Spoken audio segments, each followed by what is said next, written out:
seja bem-vindo, seja bem-vindo ao podcast 45 do Primeiro Tempo. Toda semana um papo muito legal com pessoas inspiradoras que têm muito a nos ensinar, compartilhar suas histórias e, claro, essa busca constante pelo autoconhecimento. Bom, antes de anunciar aqui o meu convidado desta semana, um recadinho muito rápido, muito legal, aliás. Quem acompanha aqui o podcast sabe que ele nasceu do livro que eu escrevi lá em 2019, cujo título é o mesmo do podcast, 45 do Primeiro Tempo, o que o sabático me ensinou sobre propósito de vida e carreira. E olha só que novidade legal, saiu agora na semana passada a versão audiolivro do 45. Agora, além de você poder ler, você pode também ouvir este livro. Ficou um trabalho maravilhoso na voz do meu querido amigo Marcelo Medeiros, aliás, uma das vozes mais bonitas do rádio, um cara muito criativo. Neste audiobook estão lá os 13 capítulos do livro, a introdução, o prefácio, enfim. Quem quiser, ele está disponível para compra em diversas plataformas de áudio e eu deixei, aliás, o link aqui no meu Instagram, o patricksantos.oficial. Bom, chega de recado, chega de papo furado, vamos ao que interessa. Olha só, o meu convidado de hoje costuma dizer que a vida é uma grande viagem. A cada um cabe decidir como irá trilhar o seu próprio caminho. O seu começou a ganhar novos contornos quando, aos 27 anos, resolveu abandonar tudo para dar uma volta ao mundo. Aliás, do calor do Saara ao congelante Everest, de Maomé a Buda, do luxo ao lixo, como ele gosta de dizer, da morte para a vida. Ele não teve dúvida hoje em afirmar, não tem dúvida, melhor dizendo, em afirmar que a melhor das viagens é a interna. É ela que nos leva ao autoconhecimento. Eu estou falando do André Baldo, empreendedor, psicanalista e agora também escritor. Acaba de lançar um livro muito legal, o livro Sem Fronteiras, A Jornada do Coração, onde ele conta toda essa sua história e toda essa sua trajetória de busca, e ele está aqui comigo. Tudo bem, André? Que legal falar contigo, cara. Cara, prazerzão imenso estar aqui, dividindo essa história com alguém que já recebeu e já compartilhou tantas histórias magníficas, né? Que faz até parte da história do nosso país também. É uma honra muito grande. E eu sempre gosto de dizer, né, que as histórias que estão contidas aqui não são histórias minhas, são presentes que o mundo me deu e que agora ao mundo eu devolvo, né? Então a gente vai fazendo essa teia, essa conexão de histórias para contar essa grande história do qual nós todos somos meros personagens e temos o nosso papel a desempenhar. Então, humildemente, venho aqui desempenhar o meu papel, muito agradecido também por poder estar aqui fazendo parte dessa grande peça, Mahalila, como os hindus chamam, né? A grande peça da existência. Que legal, e que história, André, e o teu intervalo, digamos assim, para a gente pegar um pouco essa metáfora que eu uso do 45, né? Essa coisa do intervalo, o seu foi aos 27 do primeiro tempo, né, bicho? Como é que foi essa descida ao vestiário, digamos assim, tão jovem, que você começou a rever muitas coisas? Conta um pouquinho da sua história, cara. Assim, resumidamente, a gente vai passar por ela nesse papo, mas como é que foi aí esse seu intervalo aos 27 do primeiro tempo, digamos assim? Perfeito, meu querido. Seguindo a analogia do futebol, então, o time estava ganhando, estava indo bem, né? Eu estava tendo bastante prosperidade no aspecto material, nos meus projetos pessoais, estava tudo se concretizando, mas eu percebi que essa vitória talvez mais fosse uma derrota do que uma vitória, né? Uma vitória de pirro. Vitória de pirro.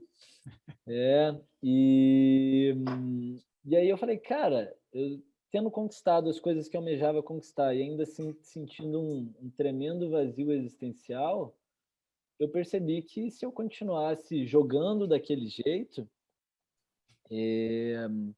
o meu sucesso ia ser um verdadeiro fracasso. Como aquela frase que diz, né? Sucesso sem felicidade é fracasso. É fracasso, Então, é verdade. então era mais ou menos essa a sensação. E essa sensação que a gente tem que escutar muito, sabe? essas intuições, esses sentimentos, a gente foge de um sentimento conflituoso, né? Mas ele está querendo dizer alguma coisa. A gente tenta se distrair com prazeres, com qualquer tipo de distração, mas se você para ouvir, né, que tem algo dentro de você que não está bem, isso tem algum recado muito simbólico, algo que precisa ser comunicado. E eu parei para ouvir. Eu parei para ouvir, porque foi um grito, né? Não tinha como não ouvir. E esse grito estridente aconteceu justamente na virada do ano de 2017, onde no primeiro raiar do sol daquele ano, aquele majestoso ano, eu senti que eu deveria morrer para tudo que eu conhecia até então e renascer, para seja lá o que fosse. Tem uma frase do Sri Rajneesh que muito bem representa, cara, esse sentimento, que ele diz que o melhor caminho é o da completa entrega à existência e permitir que ela o leve seja lá onde for. E que ela nunca levou ninguém para o caminho errado, ela sempre te leva para o lugar correto. E naquela noite foi esse o sentimento, de eu me entregar à existência sem nenhuma certeza de onde ela levaria, mas com a plena convicção de que ela me levaria exatamente para onde eu deveria estar.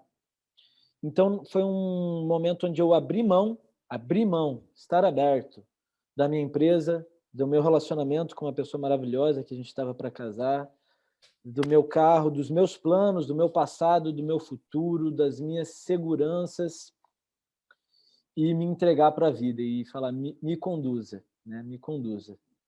E ela acabou me conduzindo para uns lugares bem interessantes, né? Dos oceanos às montanhas, dos desertos, às florestas, do externo ao interno e até do outro lado do mundo, para eu perceber que no outro lado do mundo que eu estava procurando estava dentro de mim, né? A gente vai falar muito dessas viagens, mas antes você falou uma coisa aqui que eu acho, e é legal compartilhar com quem está ouvindo, né? Você fala assim, não existe caminho errado, né? Existe o caminho, né? Se às vezes você foi para um lado, talvez você precisasse ir para aquele lado. Eu falo muito isso também na minha vida. Às vezes você acha que é errado, né? Mas você não, muitas vezes você não entende que você precisava ir para aquele lado para depois ir para achar um outro caminho, né? Ou para voltar para a rota, enfim, cada um usa a expressão que achar melhor. Porque eu acho essa frase de uma grandeza e quando a gente entende isso, cara, não estou dizendo que a vida é mais fácil, porque a vida não é fácil em vários sentidos. A gente dificulta, mas assim, quando você entende que não existe o caminho errado, é algo meio libertador. Você passa a entender que as suas jornadas e os seus caminhos eles estão te conduzindo, né? Você foi falando, quem está ouvindo aqui no podcast e não está assistindo, você fechou os olhos e foi falando, né? Você foi buscando na tua memória, né? E para trazer essa frase. E eu percebi muito, né, te observando, falando, né, de uma certeza que isso te conecta mesmo com essa incerteza, digamos assim, que não é que é o caminho, né? Por que eu estou falando isso e já passo para você? A gente não se prender muito, né, cara? A gente deixar um pouco a vida nos levar, só que a gente se amarra, né, cara? Então a gente está vivendo um momento que muita gente quer fazer uma viagem que você fez, muita gente está querendo desconstruir a própria vida, desconstruir no sentido de mudar, né? A gente não desconstrói aquilo que a gente construiu, a gente se desconstrói ao longo os ciclos da vida nosso, né? Vão mudando. Então fala um pouco disso, cara. Eu acho muito interessante quando a gente tem esse estalo, que você fala assim, é o que é, cara. Então, como é que foi para vocês?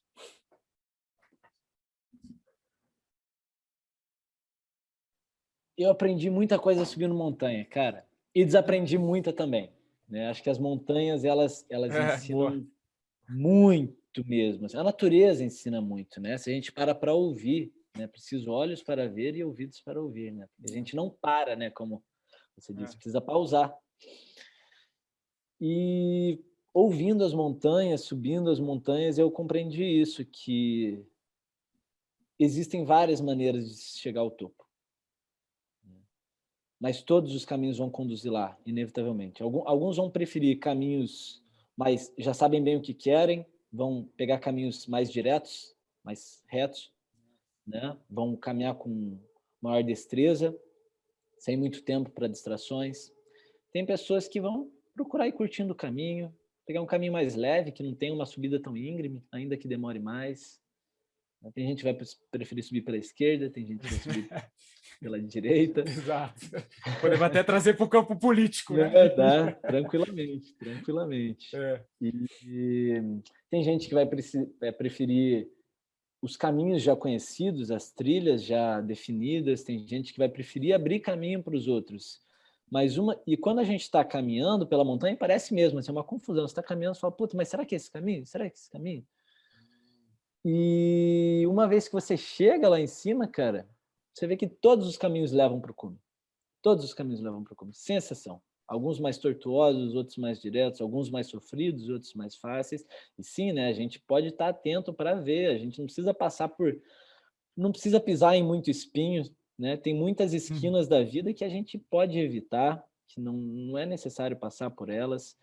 Tem vezes que a gente repete alguns caminhos que, se a gente tivesse prestado atenção um pouco mais no caminhar, a gente não precisava ter voltado ali, né?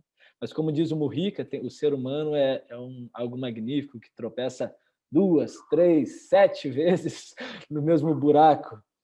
Mas uma hora a gente aprende, e quando a gente está lá em cima e contempla aquela visão magnífica, a gente vê que, independente da caminhada, ela vale sim a pena, sabe? Ela vale sim muito, muito, muito a pena. É porque é no caminho, né? Não é o destino, é o caminho, né? Acho que esse que é o grande lance. E como é que foi para você, André, ali aos 27, cara, abrir mão das coisas que você conquistou? Como é que foi para você essa questão que envolve dinheiro,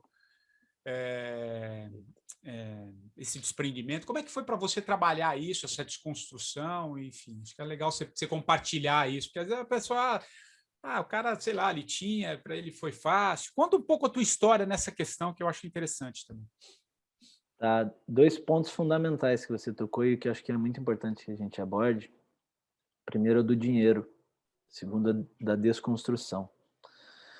Durante um tempo da minha vida, Patrick, quando eu adentrei no caminho espiritual, que o meu primeiro ingresso foi através do budismo, né? Mas hoje, até depois te mostro meu altar aqui, é um panteão. Tem Buda, tem Cristo, tem Shiva, tem Krishna, tem uma frase de Maomé, né? Mas eu acreditava que o caminho espiritual era abrir mão do mundo material.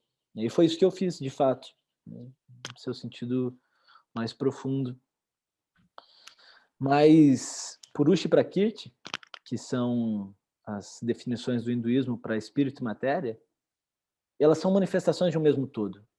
E se esse todo, eu não gosto de usar a palavra Deus, eu gosto de usar a palavra todo. Hermes Trismegisto usava a palavra todo, porque nada está excluído do todo, né? Exato. Se a gente às vezes usa um nome, acaba ficando sectário. O todo está em tudo. O todo está em tudo e tudo está no todo. E tudo está no todo. Não pode estar excluído. Então, se a gente encarnou no mundo material, se a gente está aqui, se a gente está numa realidade material, é uma imaturidade muito grande da alma eu negar esse mundo. Perfeito, e até uma blasfêmia. É perfeito, porque você começa a desconstruir algo que a gente achava que no passado era essa coisa de abrir mão de tudo. Então, continua no teu raciocínio, que eu acho que tem muito sentido, cara. O Shogyen Trungpa, ele tem uma obra aqui. Shogyen Trungpa foi um mestre budista tibetano que... Só um pouquinho. Tô pegando aqui para você.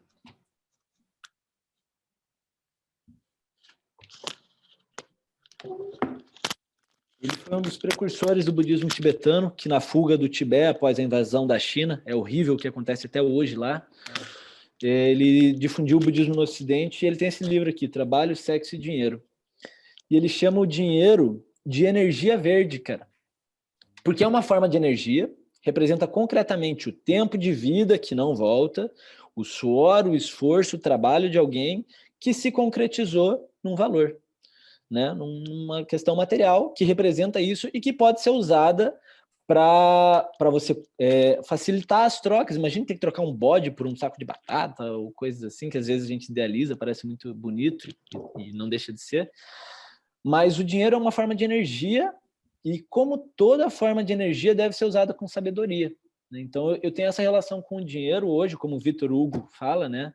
de colocar o dinheiro na minha frente para lembrar quem é dono de quem. Que é importante, sim, a Exatamente. matéria, mas que não é tudo, né? Mas sim que deve ser tratada com respeito, porque é uma falta de respeito muito grande você não usar a matéria que pode ser utilizada para trazer benefício aos seres, para construir coisas belas, para difundir conhecimento, para você comprar um microfone aqui, a gente está gravando esse podcast e difundir isso para quem está ouvindo aqui agora, inclusive agradeço quem está ouvindo.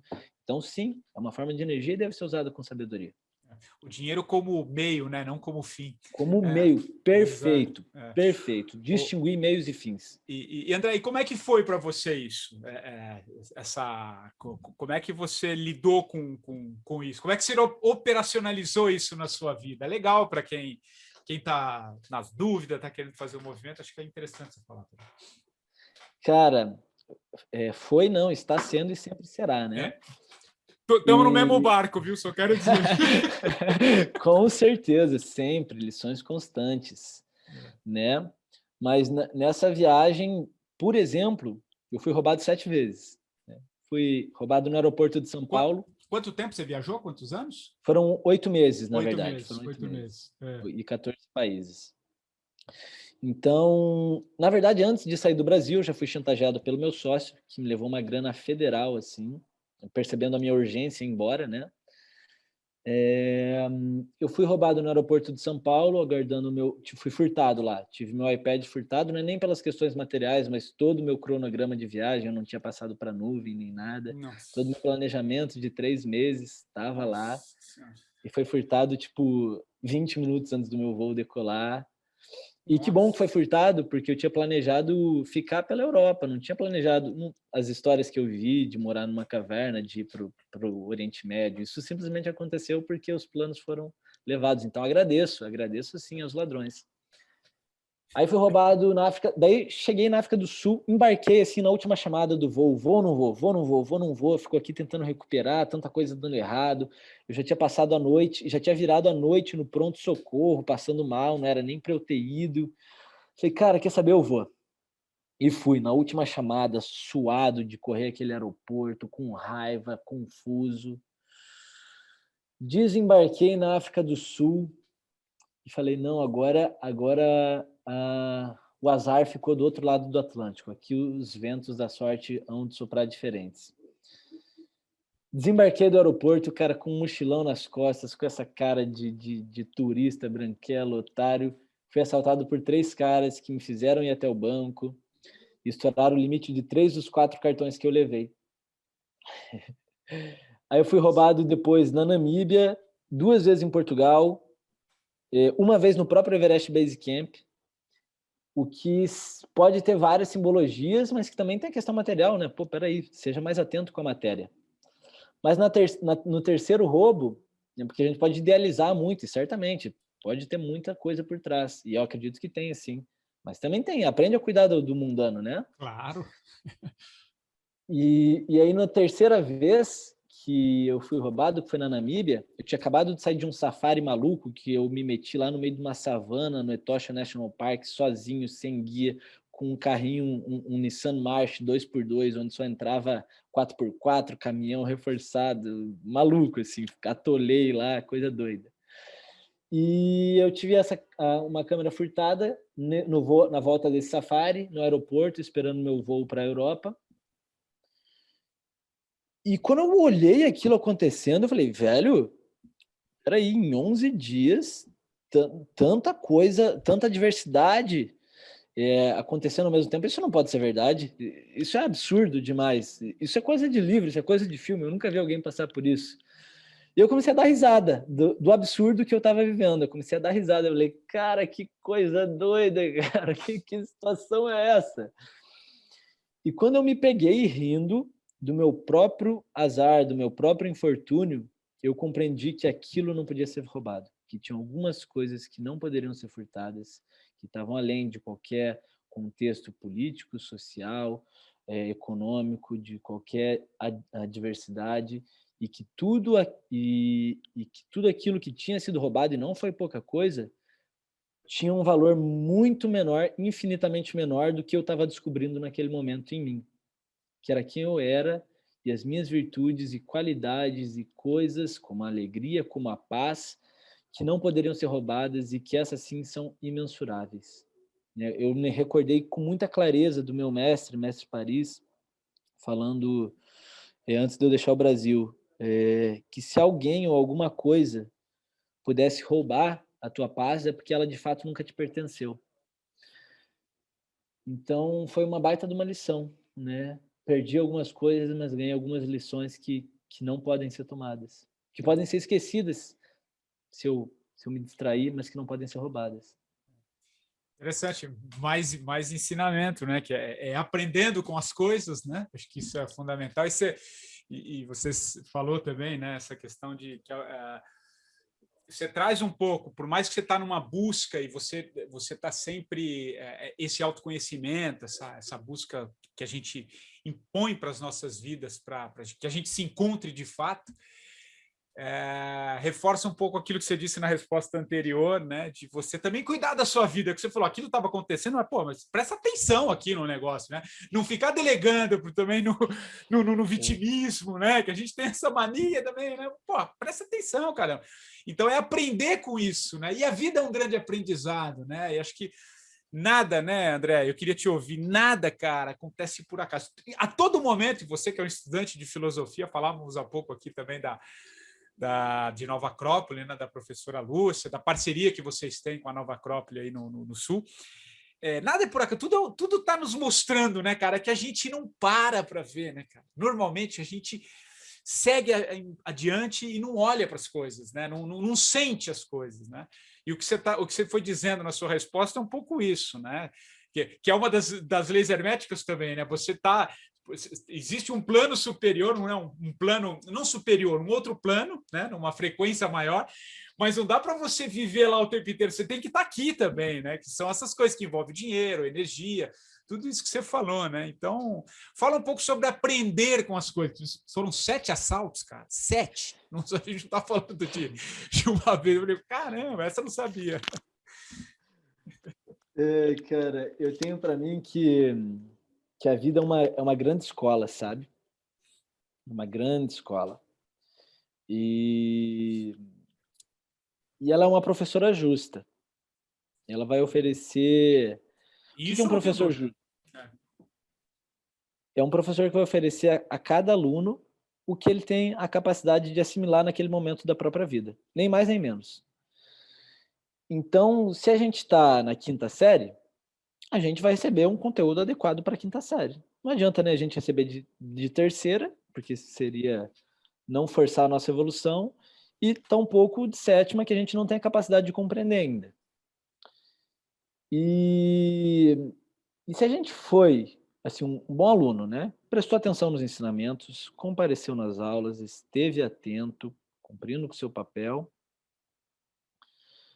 a gente vai passar nos testes, porque a vida aplica testes, cara. A todo momento a vida aplica testes. A vida aplica testes, alguns duros, alguns bem difíceis. Então, se a gente prestou atenção, se a gente foi bom aluno, a gente vai estar apto a passar nesses testes, e aí significa que a gente está pronto para ir para um nível além de conhecimento, receber novos conhecimentos, né? A gente está apto a receber um nível superior de conhecimentos, né? Desses outros planos, talvez, quiçá. Agora, se a gente esteve distraído, se a gente não prestou atenção, não foi um aluno diligente, aí é natural que a gente tenha que a gente repita nos testes 1, 2, 7 vezes, né? Até que a gente aprenda e assim esteja apto a receber novos níveis de ensinamento. Mas os testes eles vão ficando mais difíceis também, né? Vão ficando mais difíceis. Sem dúvida. Sem dúvida. Você com 8 anos certamente sabe muito melhor do que eu. Tem uma. Eu gosto muito acho que eu já falei em outros episódios aqui. Tem muito a teoria do Marcelo Gleiser. Eu gosto muito do físico. Ele diz o seguinte: ele trata como se o conhecimento fosse uma ilha, né? Aí, à medida que o conhecimento vai expandindo, o mar, o entorno da dúvida vai aumentando, né? Acho que é mais ou menos isso que você quis dizer, né? Acho que tem muito sentido. Inclusive, é uma frase do meu livro, cara, que O universo que o oceano do desconhecido se amplia conforme se amplia a ilha do conhecimento.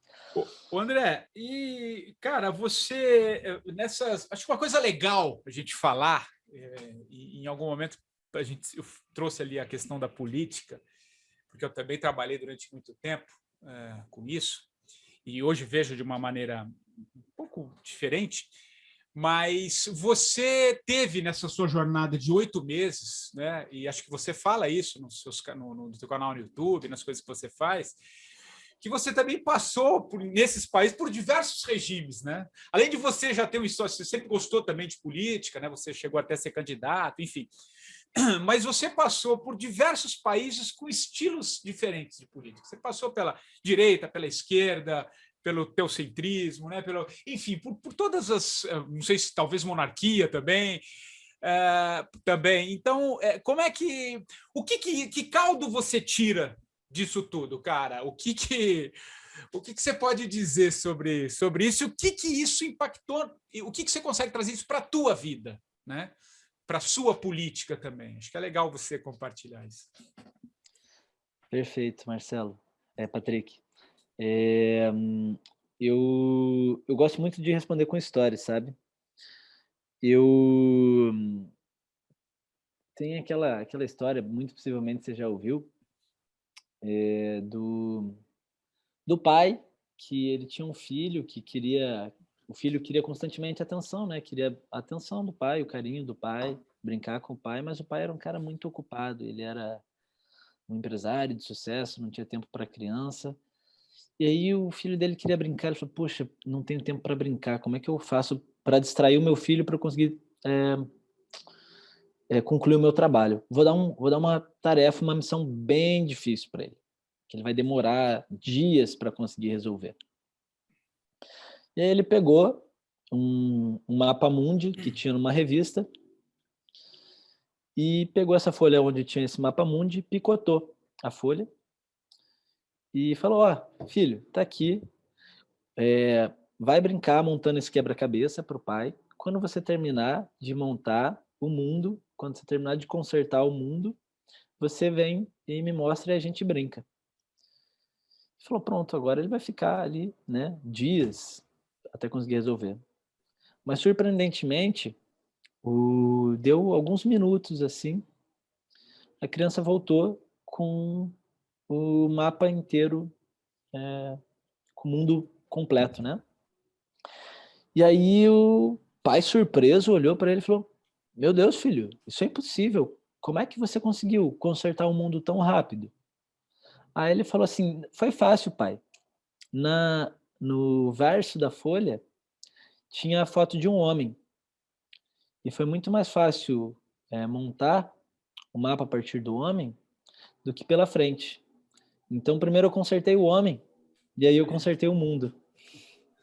É isso. E, e foi isso que eu senti na viagem, sabe? De realmente muitos sistemas políticos diferentes, muitas culturas distintas, muitas línguas, muitos níveis de evolução material, que nem sempre significa evolução moral, né? O Irã, por exemplo, hoje, há 2.600 anos atrás, que foi um país que eu passei, eu visitei lá Persépolis, há 2.600 anos atrás, eles tinham liberdade política muito maior, a, a mulher ocupando cargos de poder, liberdade religiosa, liberdade de expressão. O Egito, que hoje é um caos, né? Há 3.000, 4.000 anos atrás, uma evolução moral gigantesca. E aí você vê que, de fato, a melhor maneira de você trabalhar, em vez de brigar tanto por direita, por esquerda, ou mudar tanto o sistema político, a gente mudar a formação humana, formar humanos antes de tudo, antes de formar especialistas em qualquer coisa que seja, aprender a ser humano. Até mesmo antes de aprender a dominar as questões espirituais, aprender a ser humano. Eu digo que antes de encontrar Deus é preciso aprender a ser humano. Então, trabalhar as virtudes, que é algo que a filosofia se propõe a fazer, né? Cara, eu percebi que eu ser gentil, eu ser honesto, eu ser benevolente, eu ser compassivo, eu ser determinado, eu ser atento, corajoso, me foi útil no Oriente Médio me foi útil nos Himalaias, me foi útil no deserto do Saara, me foi útil dentro de uma tirania, me foi útil dentro de democracias. Então, você aprender a desenvolver as virtudes, que são a expressão do que é ser humano, né? Como a professora Lucilena Galvão fala da cultura, né? A agricultura é cultivar os frutos da terra, a cultura humana é cultivar os frutos do homem, as virtudes são o fruto do homem. Esse é um bom caminho, sim, para a gente transformar a sociedade, seja lá onde for. Que é o que a gente tenta fazer no Instituto Sócrates também, que é o que eu tento fazer com a minha vida, né? Então, eu desenvolvi em mim essas virtudes. E através desse desenvolvimento, quiçá por um exemplo ou por outro, inspirar outras pessoas a fazerem o mesmo. Perfeito, tem muito sentido, que é a gente mudando que a gente vai conseguir, né? Senão a gente fica muito no superficial, né, André? A gente fica muito achando que está tudo fora, né? A culpa é dele. E aí vai dar esse balaio todo, né? Esquerda, direita, tem que ser para cá, até no extrema, já a gente está vivendo momentos de extrema, né? E na verdade, já que falamos em algum momento de leis herméticas, os extremos se unem lá em cima, né? Então se tocam lá em cima. Então, então o desafio é gigantesco. Cara, passando assim por tudo isso aí que você viveu, que você conta, como é que você está vendo este momento que a gente está atravessando? Eu digo, a pandemia acelerou uma série de coisas. Tem muita dor, claro, né? A gente não está negando aqui. Mas por onde você está olhando, cara? O que se desenha e o que você está sentindo que vem? Você é mais otimista? Você acha que vem aí um novo despertar de consciência? Eu tenho ouvido muitas pessoas aqui, muita gente no podcast, tem alguns trazendo, inclusive, alguns elementos de mudança mesmo, né? Que talvez possa nos alçar para algo diferente. Como é que você caminha? Qual que é a tua visão sobre isso? Mudaremos como consciência? Estamos evoluindo? Não estamos? Acho que é legal você dar esse teu parecer.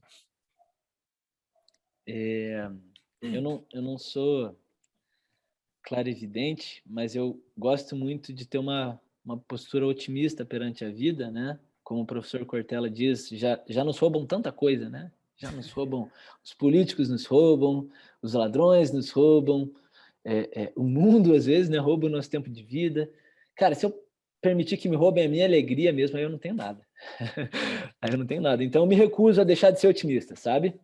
Eu tenho o espírito muito guerreiro, assim, de que se a vida é uma batalha e a gente já chegou assim com o fim predestinado, com a derrota certa, que é a morte, que talvez não seja uma derrota, seja uma vitória, eu vou cair lutando. Eu vou lutar até o último instante, sabe? Que isso por si representa uma vitória.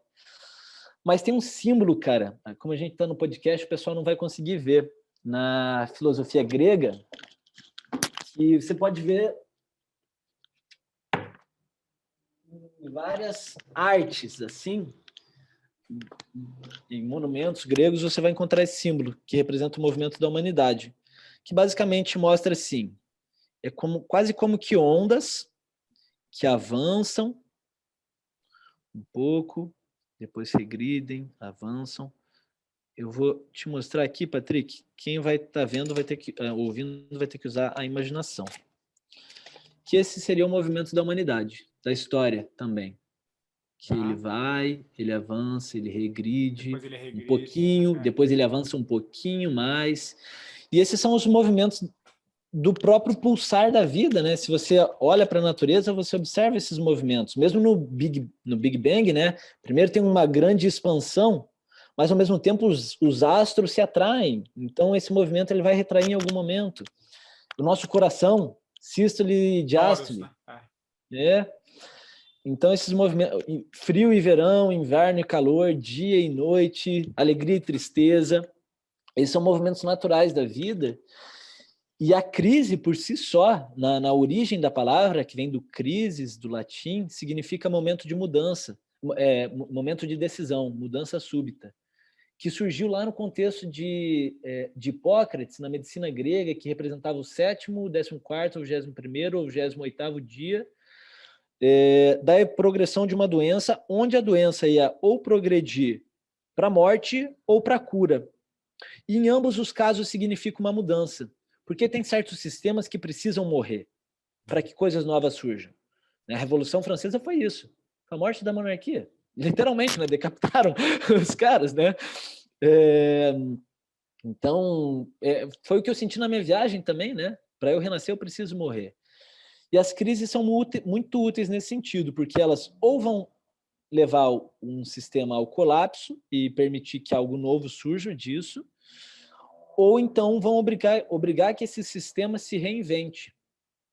Na psicologia analítica, é dito que nada que foi devidamente separado, dissociado, está apto a formar algo novo. Então, às vezes, a dissociação ela acontece num nível tão extremo que, pô, explode e aí disso algo novo se reconstrói. Eu gosto de olhar para a Segunda Guerra, que coisa... Eu não consigo imaginar o que foi aquilo, né? Minha avó chegou a tá viva nessa época, me contou muitas histórias, mas um movimento tão sombrio da humanidade, onde centenas de milhões de pessoas morreram, e tanto ódio, tanta tristeza, uma sombra tão grande, que como que você vai cultivar a esperança depois de tanta atrocidade, de tanta destruição, das histórias que a gente sabe?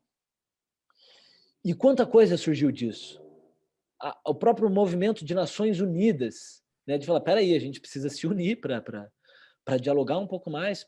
Quanto o movimento Waldorf, né, da escola Waldorf, a gente repensar a educação, a gente repensar a forma de relação entre os países. Então, são movimentos naturais da existência e a dor faz parte da existência. E é difícil lidar com ela, mas a gente tem que aprender também a lidar com ela, né? Então, eu vejo com naturalidade, vejo como um aprendiz, o que não exclui a tristeza. Eu digo que a vida é sempre bela, mas nem sempre feliz, né? Que a tristeza faz parte da vida e faz parte da beleza. Então, encarar com dignidade esses momentos, sem perder os nossos valores, que é nesses momentos que eles se revelam. E quem sou eu quando tudo se desfaz, né? Essa é a grande pergunta. Quando tudo se desconstrói, esse foi outro ponto que a gente tinha falado e esqueci de abordar eles, falou da desconstrução. A desconstrução é muito boa, porque só é construído aquilo que é efêmero. Tudo que é construído pode ser desconstruído. E quando tudo vem abaixo, se revela uma face daquilo que não que você está, mas do que você é. E aí você vê a sua verdadeira face. Isso não pode ser desconstruído, porque é quem você é. Né? Então, essas desconstruções da vida, elas são muito úteis nesse sentido. Tempos de crise são os tempos onde surgem os heróis, onde a gente relembra de coisas essenciais, talvez de ser mais simples, de ser mais generoso, de aprender a viver em comunidade, de aprender a perdoar. Isso tem muita força, né? Acho que quando você falou de perdoar, quando a gente... É também um processo, tudo é um processo, né? Mas ele é libertador. Nós somos né? um processo. Somos. É libertador. É um processo muito interessante. André, uma coisinha que eu queria te trazer também, e faz parte da tua viagem, queria saber como é que foi, acho que muita gente tem curiosidade também. Você esteve com o Dalai Lama, né? Com outros mestres, acho que você teve 10 centros, né, de tradições, melhor dizendo, 10 tradições, bem lembrado. Entre elas com o Dalai Lama, né? Conta pra gente, cara, como é que foi esse encontro, como é que isso reverberou para você? Acho que muita gente tem curiosidade também. Ai, Sua Santidade Dalai Lama, 14º Dalai Lama, abençoado seja, cara. Ele é uma pessoa... O povo tibetano me ensinou muito, sabe, Patrick? Porque o meu ingressar no caminho espiritual foi através do budismo tibetano, então eu presto muita homenagem, muita reverência a todos eles. E de alguma maneira eu me percebi lá em Dharamshala, no norte da Índia, que hoje o Tibete ele não possui um país para governar, né? Eles, desde a invasão chinesa em 49, que atingiu seu ápice em 59 em diante, o Dalai Lama não vive no Tibete, né? O Tibete foi anexado pela China e atrocidades horríveis aconteceram e acontecem lá e que muito pouco do mundo sabe porque a China não permite, ela impõe sanções políticas e econômicas para quem divulga a história ou oferece qualquer tipo de assistência para o povo tibetano. Então, milhares de templos destruídos, monjas estupradas, eu estou dando uma dimensão do que foi mesmo e do que é ainda, para que se tenha uma noção de como o ser humano pode ser vil e como pode ser grande a dor da humanidade, né? A dor do mundo, que nem diz a professora Luciliana. Então, um povo que foi proibido de falar a própria língua, que teve a sua língua substituída pelo ensino do mandarim, que teve o ensino da história do próprio povo substituído pelo ensino da propaganda partidária comunista chinesa, que foi proibido de adorar o seu líder, de ter os seus ritos, suas práticas, de crianças sendo forçadas a atirar nos próprios pais, de chacinas de monges. E mesmo diante de tudo isso, encontrar um cara como o Dalai Lama que mantém sua retidão, mantém uma postura de perdão para com os chineses, mantém uma alegria inabalável de perder tudo que um homem pode perder. E ainda mantém uma alegria, uma jovialidade assim que não pode ser furtada, sabe? Eu lembro que eu tive em Auroville, que é uma cidade no sul da Índia que tem essa proposta de criar uma cidade internacional, onde tem pavilhão de vários países, e eles convidaram todas as nações para ajudar a construir essa cidade, e o único povo que doou dinheiro para a construção de um pavilhão não foi Estados Unidos, não foi Reino Unido, não foi a Rússia, foi o Tibete, que nem país tem, cara. Então, é uma generosidade tão incrível daquele povo, dos monges, que prestavam um auxílio que eles nem tinham para eles, sabe? Para mim. Então, é de uma grandeza tão nobre, uma nobreza tão grande, que realmente você olha e fala que esses caras merecem ser chamados de santos, né? Talvez por isso recebam o nome de santos, de tão raros, que mostram ser, mas que mostram que é possível, porque você vê que alguém de carne e osso, que nasceu e que vive os mesmos problemas que a gente vive, enfrenta monstros inimaginavelmente grandes, e que mostram que é possível, sim, ser bom, ser generoso, ser reto, ser íntegro. Ser íntegro. E ele carrega muito isso, né? Acho que isso foi no Tibete, né? Que você foi que região que foi que você citou? Que você encontrou? Então, porque o Tibete hoje ele foi invadido pela China, pela né? China, sim. E ali, para você entrar no Tibete, você entra só acompanhado de soldados chineses, sim, e você não tem o espírito tibetano autêntico. Então, hoje a capital do Tibete é exilada. O centro político do Tibete está em Dharamshala, que é no norte da Índia, que o governo indiano cedeu algumas cidades para o povo tibetano viver. Legal. Na época do Gandhi. Na época do Gandhi. Aliás, outro também que, com a sua dignidade, né? Você citou, você estava vendo, me veio Mandela, são essas pessoas que não perdem a essência, né? Fui visitar eles, cara, foi um dos objetivos da minha viagem. Tive lá na cela onde Mandela passou 17 anos encarcerado. Cara. Tive lá no Memorial do Gandhi, onde ele foi assassinado. Tive lá visitando os museus dele. Então, fui para aprender um pouco com esses grandes mestres, sabe? André, que viagem transformadora, hein, cara? Em todos os sentidos, né? Que combinou com esse livro aí. A gente está caminhando para o fim aqui da nossa conversa, cara. Mas que coisa incrível, né? Que viagem transformadora e o que nasceu, né? E o que está nascendo, né? A partir dessa viagem que você lançou o livro recentemente. Conta um pouquinho aí sobre esse renascimento e essa viagem tão transformadora, cara, que como eu disse na abertura, você conheceu muitos países, 14, enfim, mas eu acho que a grande viagem foi essa interna, que acho que está na tua mão aí, né, que é o livro. Né? Aqui no índice, ele tem 364 páginas, né? Tem bastante história. Aqui no índice aponta o epílogo. O epílogo. E aí, depois que você chega no final do livro, né? Você lê tudo, você vai lá no epílogo. A única coisa que tem escrito no epílogo é que a vida não tem epílogo.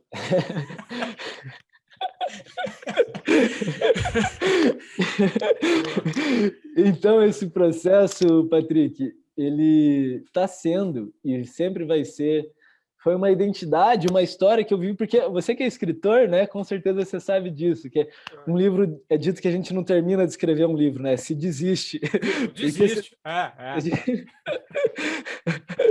Então, nesse caso, foram 34 revisões, 3 anos de escrita, e você sempre vai querer mudar alguma coisa porque você já mudou. Exato. Então, um livro, né, esse livro maravilhoso que você escreveu e que eu vou querer ler com certeza, ele é um retrato, é uma foto nossa daquele momento da vida, né? Então, tem uma frase que até está no livro que diz: quem eu sou já mudou.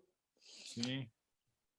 E essas histórias, elas vão sendo vividas, vão ter muitas mortes ainda, vão ter muitos renascimentos, e isso faz parte da jornada da existência, né? Então, eu gosto de deixar bem claro que esse livro é um retrato que representa uma parte muito bonita da minha vida, mas que já não representa quem eu sou. Exato. Aliás, nós não somos mais quem nós éramos antes dessa entrevista, né? Então, e a partir Perfeito, desse papo aí perfeito. já somos outro. E o André, para finalizar, esse livro está só com você, né? Acho que você tem um lance meio de, Legal. não é em livraria, né? Como é que é esse processo? Então, a minha editora é a Chiado, mas você como escritor sabe o quanto é fundamental para a gente fazer um lançamento presencial, né? Como é gostoso, como é um marco para o autor. Só que a gente está numa pandemia. Então, eu decidi esperar a pandemia permitir que um lançamento maior acontecesse. Mas, como tinha muita gente pedindo, eu decidi fazer o seguinte, fazer um pré-lançamento desse livro. Então, todos os exemplares da primeira edição, que são 500, eu decidi disponibilizar para as pessoas que topassem fazer parte de uma brincadeira, que é a brincadeira do livro viajante, que consiste em você ler o livro e não ficar com ele. Você deixar o seu nome ali, passei por aqui, uma mensagenzinha, e enviar o livro adiante. Porque eu sou um cara muito apegado com os meus livros, ainda mais livro com dedicatória, né? Mas essa foi uma história de desapego, onde eu abri mão de tudo para sair para o mundo. Então achei nada mais, e é um livro sobre viagem. Então eu achei nada mais justo do que desapegar do livro e fazer o livro viajar. Uma vez que nós estamos numa pandemia, então a gente viaja dentro do, já que a gente não pode viajar, a gente viaja dentro do livro e faz o livro viajar. E aí todo mundo tem que falar comigo pessoalmente, fiz questão disso, fiz questão que fosse um processo manual, para compreender, topar esse desafio, assumir esse compromisso moral comigo e aí passar o livro para frente. E depois eu pedi para a Chiado não colocar nas livrarias, né? No começo até eles colocaram, eu falei, não, tira, não colocar no site, e para fazer esse movimento muito autêntico e muito bonito, e que funcionou muito bem, porque em um mês já esgotou tudo, sobrou 20 exemplares, que provavelmente quando você publicar essa entrevista já nem vai ter mais, amanhã ou depois deve acabar. Mas o teu está reservado. Opa, o seu também está aqui, ó. Então, só para quem posicionar quem está ouvindo aqui, quem quiser tem que esperar essa segunda edição ou vai ter que receber desses 500 que estão viajando aí, é isso? Ou até o fim da já estão pandemia? viajando, já estão em 12 países, já fecharam quadros de todos os estados brasileiros. Então, você pode ter a sorte de receber um desse, mas acho que é bem improvável. Esses livros vão acabar amanhã ou depois, cara. Então, quem estiver ouvindo o podcast provavelmente já não vai ter acesso. Mas eu vou deixar um link de reserva para quando acabar, quando a pandemia permitir e quando eu decidir fazer o lançamento, aí já essas primeiras pessoas vão ser contempladas. Vai estar lá no meu perfil, é só procurar aqui, vai estar disponível. André Sem Fronteiras, né? Isso. Que é o que eu te sigo no Instagram. Querido, acho que foi bom papo, acho que a gente ficaria aqui mais 45 minutos, né? Mas, infelizmente, o nosso tempo encerrou para essa versão, para esse episódio em si, para esse momento de nossas vidas. E já que estamos falando em livro, e muita gente, tenho certeza, está curiosa pelo seu livro, é uma marca aqui que você indique também, o seu já está mais do que indicado, mas eu queria que você indicasse um outro livro, então, que você acha que seria legal compartilhar com quem está ouvindo, algum livro que te marcou, e por que você acha esse livro legal. E depois, André, escolhesse uma música, cara, que encerra a nossa versão podcast. Livro e música. Vai lá. Tá bom, cara. Perfeito. Eu olhei aqui e senti, deixei que eles me mostrassem. O livro que eu quero indicar, que até embasou muito a minha monografia em psicologia analítica, é esse livro que ele não é tão conhecido no Ocidente. Ele chegou aqui não sei se faz 100 anos que ele chegou no Ocidente, embora ele seja um livro milenar, na verdade, essa é uma leitura, né, sobre esse livro que é milenar. É o livro tibetano do Viver e do Morrer, do Sogyal Rinpoche, que é um livro que ensina justamente a gente a aprender a morrer, sabe? E aprender a morrer é aprender a viver.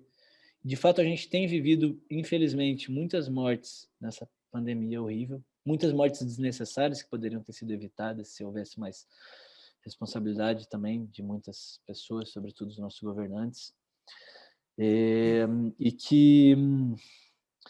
mas que a morte faz parte da jornada da existência e que existe duas maneiras de você negar ela.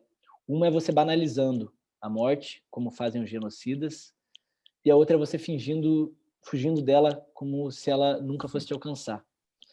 Né? E aprender a contemplar a morte e a aceitar ela e viver ela com dignidade, e não só a morte física, como as muitas mortes que a gente vive durante a vida, é aprender a viver também. Então eu indico muito esse livro, o livro tibetano do Viver e do Morrer, do Sogyal Rinpoche. E me veio uma música do Calle 13, que é uma banda porto-riquenha, que passa aqui que eles são de Porto Rico, mas eles atravessam a América Latina inteira. E a música é chamada El Aguante, que é O Aguentar, que ele fala dessa capacidade de resiliência do ser humano, né? Fala, aguentamos o capitalismo, o comunismo, o socialismo, aguentamos a direita, aguentamos a esquerda, aguentamos Hitler, aguentamos Stalin, aguentamos todos os ditadores, aguentamos as pestes, aguentamos as doenças, e essa capacidade do ser humano de aguentar, né, que talvez sentir isso, que essa pandemia que a gente está passando, por mais dura, esse momento político que a gente está passando, por mais duro que seja esse momento econômico, os nossos ancestrais aguentaram com dignidade, permitiram que a gente estivesse aqui hoje, e não é novidade para a gente, os 4 cavaleiros do Apocalipse, a morte, a doença, a guerra, nós temos a capacidade de aguentar tudo isso e nós vamos aguentar sim. É porque tudo está em nós, né? Sem dúvida nenhuma. Que legal, André. Pô, adorei o papo contigo. Finalmente saiu essa nossa conversa. A gente estava algumas semanas aí para calhar as agendas, enfim. Mas que legal, adorei o papo. Queria muito te agradecer por compartilhar a tua história, por trazer o seu olhar sobre tudo isso, suas vivências, enfim. Foi muito legal, querido. Grande abraço, viu? Agradeço imensamente o convite. É uma honra assim inenarrável, né, estar aqui com um cara da tua dimensão que já entrevistou tanta gente magnífica. Eu me senti digno de poder estar aqui, né? E realmente me senti digno, né, de estar sentado aqui e dividindo esse precioso tempo de vida que é escasso. E contemplando também essa biblioteca maravilhosa que você tem atrás, quem está vendo quem está ouvindo não está vendo. A sua também é muito bonita aí. Os livros dizem muito sobre um homem, né? E os seus eu estou vendo são maravilhosos. Muito. Querido, queria muito te agradecer. Grande abraço, viu, André? Beijão no coração. Legal. E o 45 do primeiro tempo, você já sabe, volta na próxima semana, sempre com um novo entrevistado. Um abraço e até lá.